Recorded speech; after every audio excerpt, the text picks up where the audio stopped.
सबसे पहले तो पूरे हरियाणा प्रदेश को राम राम, सत श्री अकाल, आदाब। सबसे पहले तो मैं आपको इस बात का कारण बताना चाहूंगी कि मैंने आपको इन तीनों शब्दों में क्यों मुखातिब किया। आज हरियाणा प्रदेश को इस बात को समझने की जरूरत है कि हिंदुस्तान प्रजातांत्रिक देश है और हिंदू, मुस्लिम, सिख और ईसाई हम सब एक हैं। आज हरियाणा प्रदेश में जो पिछले दिनों मेवात में जो घटना है और उसकी आग जो गुड़गांव और पानीपत तक पहुंच रही है कि भारतीय जनता पार्टी की ये मंशा हमेशा रही है कि किस तरीके से हमारे भाईचारे को तोड़ा जाए। आज आपने देखा होगा भारतीय जनता पार्टी और इनके सहयोगी दल बार बार कभी कोई बयान दे रहे हैं, कभी कोई बयान दे रहे हैं और इनके बयानों के पीछे जो सच्चाई है वो यही है कि वे हमारे भाईचारे को खराब करना चाहते हैं। मैं हिंदू भाइयों से, मुस्लिम भाइयों से अनुरोध और प्रार्थना करूंगी कि हमारी ताकत हमारी एकता में है, इस ताकत को बनाए रखें और मौजूदा सरकार की मंशा को बिल्कुल भी पूरा ना होना दें। आप सबसे पुनः एक बार अनुरोध करूंगी कि भाईचारा कायम रखें। आपका बहुत बहुत धन्यवाद। आज के हेडलाइंस के स्पॉन्सर है बदलाव के मूड में हरियाणा इंडियन नेशनल लोकदल बनेगा बदलते प्रदेश का सूत्रधार। हरियाणा के नूह के 5 दिन पहले हुई हिंसा के बाद तनाव की स्थिति बनी हुई है। इस बीच आज भी नल्हड़ इलाके में बुलडोजर चल रहा है। अवैध निर्माणों को जमींदोज किया जा रहा है। नूह में हिंसा के बाद चला खट्टर का बुलडोजर। रोहंग्या के सरकारी जमीन पर बने अवैध कब्जों को किया जमींदोज।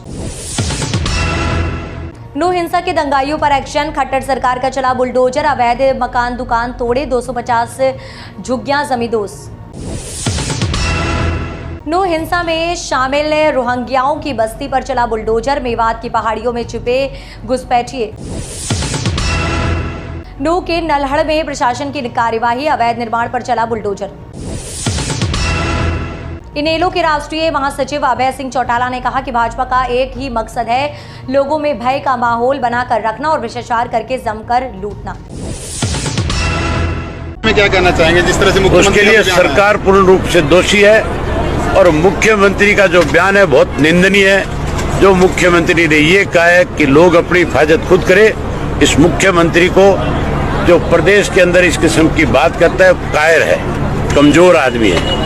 जो कायर और कमजोर होते हैं वो इस किस्म की बात करते हैं। ये हमारे प्रदेश को बर्बाद करना चाहता है। नमस्कार, मैं हूं आपके साथ वैशाली वर्मा और आप देख रहे हैं बोलूंगा तो पोल खोलूंगा। हरियाणा राज्य के मेवात के नूह में भड़की हिंसा थमने का नाम नहीं ले रही है। इसी बीच पुलिस भी एक्शन मोड में आ गई है और दंगा फैलाने वालों पर कड़ी कार्यवाही की जा रही है। पुलिस ने हिंसा में शामिल रोहंग्याओं की बस्ती पर बुलडोजर चला दिया। सूत्रों से पता चला है कि इन रोहंग्याओं ने हरियाणा विकास प्राधिकरण की जमीन पर अवैध कब्जा किया हुआ है और यही हिंसा फैलाने में भी शामिल थे। हिंसा के आरोप में अब तक 93 FIR दर्ज हो चुकी है, जबकि 176 लोगों को गिरफ्तार किया जा चुका है। पूछताछ में ये बात सामने आई है कि इन आरोपियों ने भीड़ में शामिल होकर हथियारों और डंडों से हमला किया था। आरोपियों ने यह भी बताया है कि हिंसा के बाद कई घुसपैठिए मेवात, राजस्थान और उत्तर प्रदेश में जाकर छिप गए हैं। बता दें कि गत 31 जुलाई को मेवात के नूह में ब्रिजमंडल यात्रा निकाली गई थी, जिस पर हमला हो गया था। इसके बाद हिंसा फैल गई है, जिसने उग्र रूप ले लिया है और हिंसा की ये आग हरियाणा के कई जिलों सहित दिल्ली तक फैल गई थी। उधर गृह विभाग के अतिरिक्त मुख्य सचिव TVSN प्रसाद ने कहा कि नूह में साइबर थाने पर हुआ हमला देश और प्रदेश की सुरक्षा पर बड़ा हमला है तथा इसकी गहन जांच की जाएगी। इसके साथ ही मेवात में स्थायी तौर पर रैपिड एक्शन फोर्स का एक केंद्र स्थापित किया जाएगा। उन्होंने सोशल मीडिया के माध्यम से उकसावे वाले संदेश भेजने वालों को चेतावनी दी कि शांति भंग करने की किसी को इजाजत नहीं दी जाएगी। सरकार के ऐसे तत्वों पर पूरी नजर है। इस मामले में दोषियों के खिलाफ सख्त कानूनी कार्यवाही की जाएगी। उन्होंने राज्य के प्रत्येक व्यक्ति की सुरक्षा की प्रतिबद्धता दोहराते हुए कहा कि प्रदेश की पुलिस इसमें पूरी तरह से सक्षम है। उन्होंने बताया कि नूह में हालात तेजी से सामान्य हो रहे हैं। फिलहाल शनिवार तक इंटरनेट सेवाएं बंद की गई हैं। इसके बाद हालात की समीक्षा कर आगे की रणनीति तय की जाएगी। नूह में हिंसा के बाद अब चला प्रशासन का बुलडोजर चल रहा है। नल्हड़ मंदिर की तरफ जाने वाले रोड और मंदिर के आसपास बने अवैध मकान व दुकानों को तोड़ दिया गया है। नूह में हिंसा के बाद सरकार का बुलडोजर चलने लगा है। शुक्रवार को नल्हड़ मंदिर की तरफ जाने वाले रोड और मंदिर के आसपास बने अवैध मकान और दुकानों को तोड़ा गया है। इससे पहले तावडू नगर की मोहम्मदपुर रोड स्थित हरियाणा शहरी विकास प्राधिकरण भूमि किए गए अवैध कब्जों को हटाया गया। यह बांग्लादेश से आए रोहंग्या लोग लोगों द्वारा बसाई गई बस्ती थी। पुलिस सूत्रों के मुताबिक ये लोग भी 31 जुलाई को नो हिंसा में शामिल थे। शुक्रवार शाम 5 बजे के लगभग जिला प्रशासन की कई टीमें बुलडोजर लेकर नल्हड़ मंदिर की तरफ जाने वाले रोड पर पहुंची, जहां उन्होंने एक के बाद एक करीब 25 अवैध निर्माणों पर बुलडोजर चलाकर उसे ढहा दिया।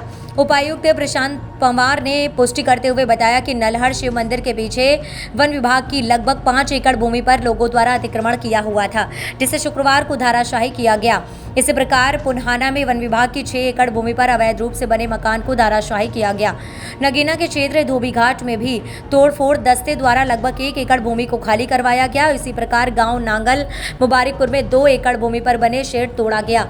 माना जा रहा है कि जिले भर में की गई इस कार्यवाही में 250 से ज्यादा झुग्गियों और अन्य निर्माणों को ढहाया गया है।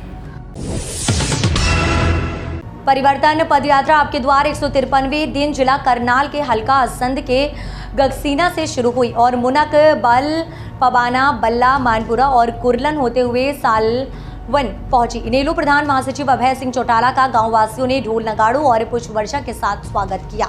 इनेलो नेता ने गांव वासियों से सीधा संवाद करते हुए उनकी समस्याओं के बारे में जाना और उन्हें भरोसा दिलाया कि इनेलो की सरकार बनने पर सभी समस्याओं का निवारण किया जाएगा। अपने संबोधन में अभय ने कहा कि प्रदेश में भय और भ्रष्टाचार की सरकार है। भाजपा का एक ही मकसद है, लोगों में भय का माहौल बनाकर रखना और भ्रष्टाचार करके जमकर लूटना। आज प्रदेश के हालात बेहद खराब हो चुके हैं। मैं क्या कहना चाहेंगे जिस तरह से मुख्यमंत्री उसके लिए सरकार पूर्ण रूप से दोषी है और मुख्यमंत्री का जो बयान है बहुत निंदनीय है। जो मुख्यमंत्री ने ये कहा है कि लोग अपनी हिफाजत खुद करे, इस मुख्यमंत्री को जो प्रदेश के अंदर इस किस्म की बात करता है कायर है, कमजोर आदमी है। जो कायर और कमजोर होते हैं वो इस किस्म की बात करते हैं। ये हमारे प्रदेश को बर्बाद करना चाहता है। कानून व्यवस्था का बुरी तरह से दिवालिया पिट चुका है। मुख्यमंत्री ने नो हिंसा पर बहुत ही बचकाना बयान दिया है, जिसकी जितनी निंदा की जाए उतनी कम है। मुख्यमंत्री कहते हैं कि उनका काम हर किसी की सुरक्षा करना नहीं है। प्रदेश का हर व्यक्ति अपनी सुरक्षा स्वयं करे। उनसे कोई ये पूछे कि अगर प्रदेश की सरकार लोगों की सुरक्षा नहीं करेगी तो फिर लोग सुरक्षित कैसे रहेंगे? हमारे प्रदेश में नए उद्योग कैसे लगेंगे? बाहर के लोग हमारे प्रदेश में आकर कारोबार कैसे करेंगे? मुख्यमंत्री स्वयं 500 गनमैन लेकर चलते हैं और खुद की सुरक्षा में सारा प्रदेश लगा रखा है। और जब लोगों की जान माल की सुरक्षा की बात आती है तो कहते हैं कि अपनी हिफाजत खुद करो। जब प्रदेश का मुखिया ऐसी बात कहेगा तो जनमानस के मन में भय का माहौल पैदा होगा। जब प्रदेश का मुखिया ऐसी बात कहेगा तो जनमानस के मन में भय का माहौल पैदा होगा।